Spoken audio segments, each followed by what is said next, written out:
Assalamualaikum warahmatullahi wabarakatuh. Alhamdulillahirrabbilalamin.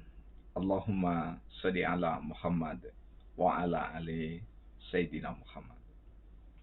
Pemirsa, bersua kembali kita dalam Idarwanto Hikmatologi.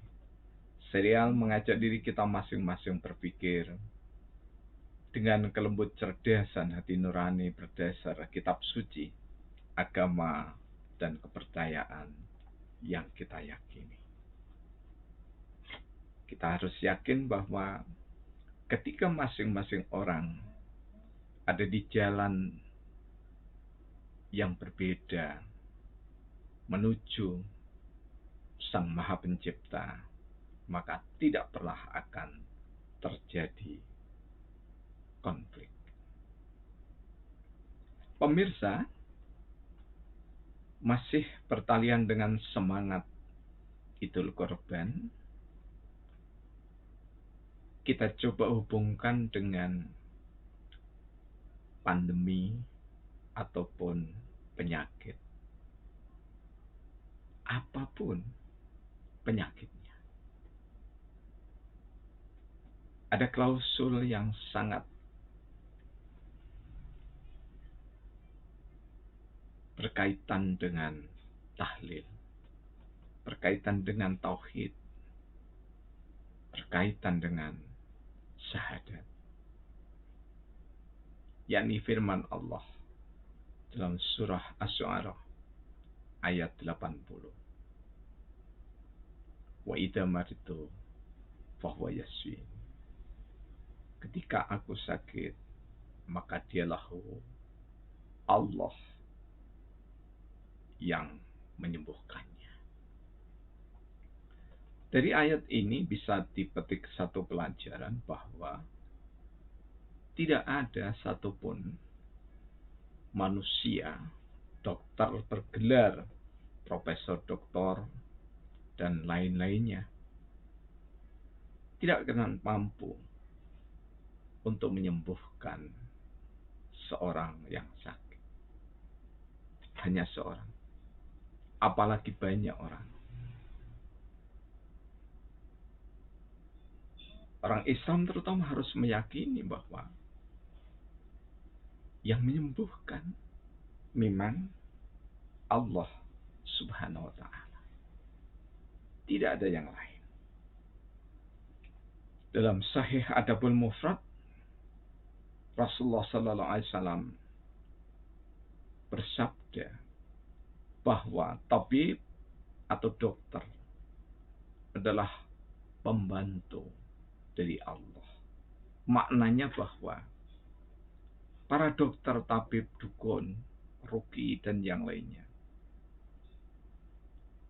hanya sekedar dipakai wasilah, dipakai perpanjangan tangan oleh Allah untuk memberikan petunjuk atas obat yang diderita oleh seseorang. Betapapun diagnos canggih dibantu dengan piranti teknologi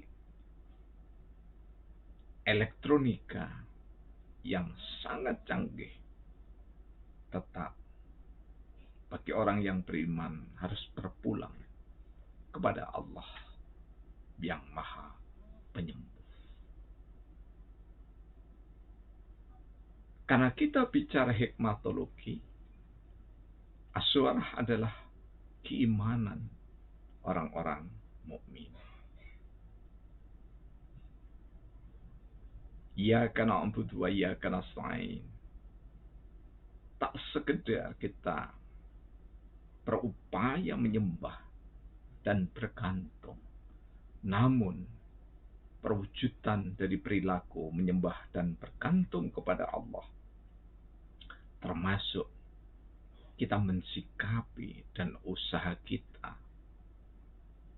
ketika kita diuji sakit oleh Allah Subhanahu wa Ta'ala. Dalam perspektif spiritual, maka kita boleh diizinkan, bahkan diminta mengimani kebenaran dari Alkitab. Mengapa?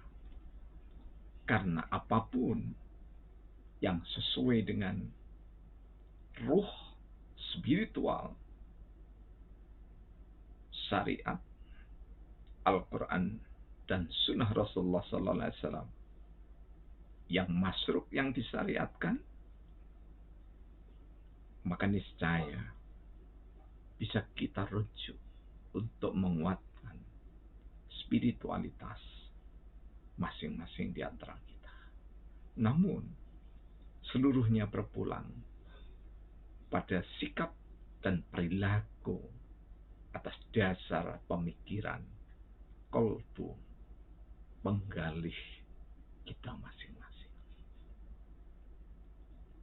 Ada satu ayat yang selaras dengan surah Asy-Syu'ara ayat 28, yakni adalah Alkitab dalam Keluaran 15 ayat 26. Firman-Nya, jika kamu sungguh-sungguh mendengarkan suara Tuhan Allahmu dan melakukan apa yang benar di matanya, dan memasang telingamu kepada perintah-perintahnya, dan tetap mengikuti segala ketetapannya, maka aku, Allah, tidak akan menimpakan kepadamu penyakit manapun, penyakit apapun yang telah kutimpakan kepada orang Mesir. Sebab aku, Allah, Tuhanlah yang menyembuhkan engkau. Penghujung ayat ini, Tuhan yang menyembuhkan. Jadi kita jangan sibuk dengan perbedaan, karena kita sudah dibingkai dengan Bhinneka Tunggal Ika, dengan ketuhanan yang Maha Esa. Negara berdasarkan pada ketuhanan yang Maha Esa. Maka ketika kita mencoba mempertautalikan, mengkait kelindankan yang esensinya sama, tidak akan mengurangi keimanan seseorang. Justru dengan cara demikian, maka keimanan seseorang akan bertambah kuat, bertambah kuat, bertambah kuat, bertambah kuat. Kuat terhadap tauhidnya bagi orang-orang Islam. Kuat dalam teologinya bagi saudara kita yang Nasrani. Pemirsa yang dirahmati oleh Allah Subhanahu wa Ta'ala, Rasulullah Sallallahu Alaihi Wasallam bertutur dengan sangat eloknya, dawu martukum bisodakoh, obatilah jika di antara kalian ada yang sakit dengan sedekah. Di depan kami mengatakan bahwa masih dalam semangat Idul Kurban. Yang kami maksudkan tentu saja, jika ada keluarga yang sakit, niatilah sedekah setiap hari. Bahkan sampai sembuh sekalipun, terus-menerus disedekahi. Apalagi kalau orang tua kita masih ada, atau mungkin seseorang lagi diuji keluarganya, ada yang sakit, bersedekahlah. Salah satunya adalah niatkan sedekah ini untuk kita petik setidaknya hari H minus sepekan dari Idul Kurban 1443 Hijriah.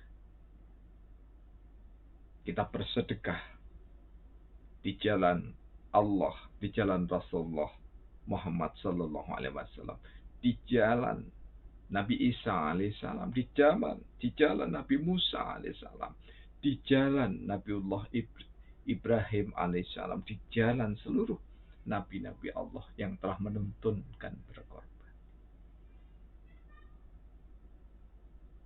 Bagi saudara-saudara kita yang tidak mampu secara finansial, maka doakanlah orang-orang yang sakit akan diberikan kesembuhan. Ini adalah bentuk sedekah yang sangat mulia dan tidak perlu dengan harta benda, hanya dengan niat yang tulus, membaca Al-Fatihah ataupun ayat kursi, memohonkan kesembuhan kepada saudara kita. Karena di dalam riwayat yang sahih dari Rasulullah,